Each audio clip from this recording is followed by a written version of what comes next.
Hello! So this video is going to be for my Native Studies class, and it's basically we're supposed to do an article recently, preferably in Canada, that's where we're from, about natives and issues facing, because it has been in the news a lot more lately. So I chose an article that was actually published today, and the title is First Nations Education Act Draft Gets Wary Reception. Proposed bill gives band councils choice over boards, but Ottawa sets and enforces standards. As you can see, I've got my trusty pencil with me because I've been taking some quotes for you guys.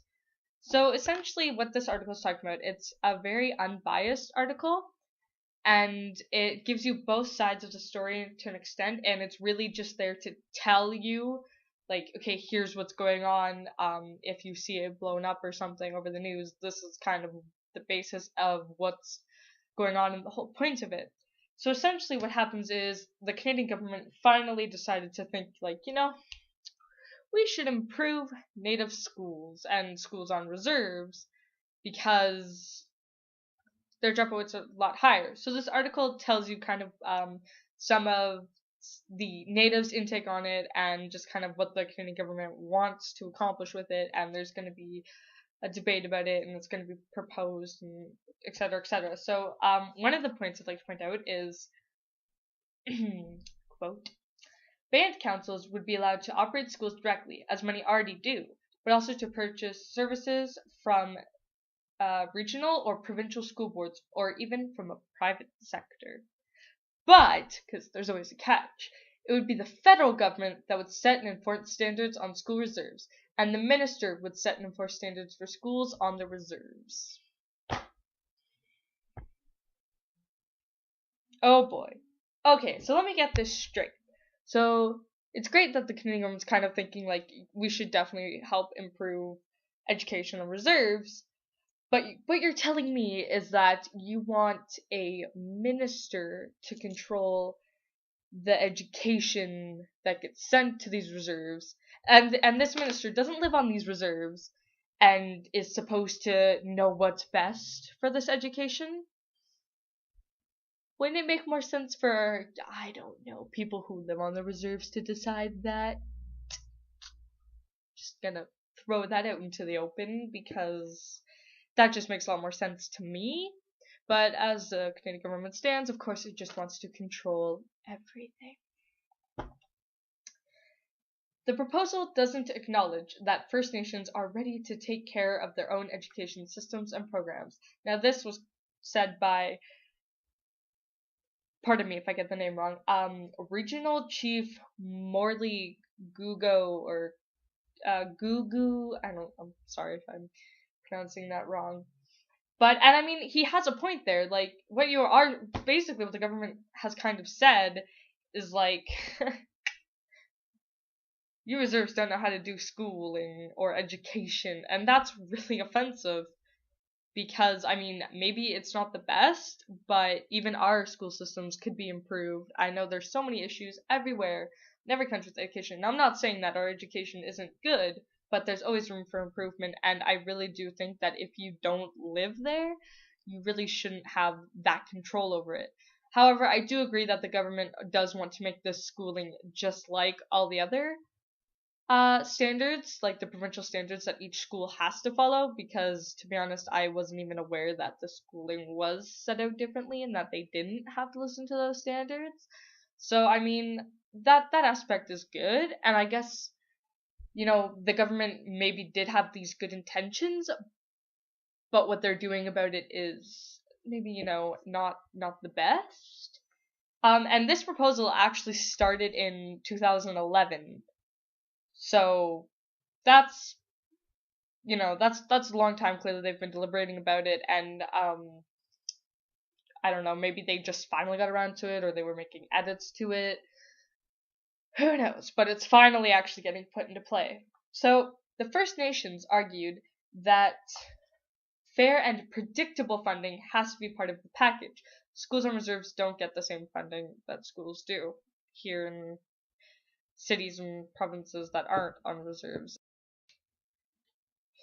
Okay, so, oh boy, it seems to always come back to funding, And I mean, yes, okay, you do need the right funding to have like extracurriculars and to have all these clubs and things run. That's true. But I mean, don't make it all about the funding, and I really hope funding doesn't become this big thing of it, because there's already this major stereotype that natives only care about taking money from the government, taking as much as they can and getting status and all that. And I mean, yes, there is some truth to that stereotype. Like, I'm sure there are natives who do just kind of want to take all this money, but isn't there everybody like that? Like, there's people everywhere who always want money and money. And I mean, it's important to remember that not every single native on every single reserve is like that. And I mean, there are, like, I'm sure there are people who take strong offense to that stereotype, as I certainly would if people were like, oh yeah, white people, all they care about is money. And I'm like, well, I can understand where you're coming from, but that's not true, because I mean, really, when it comes down to the person themselves.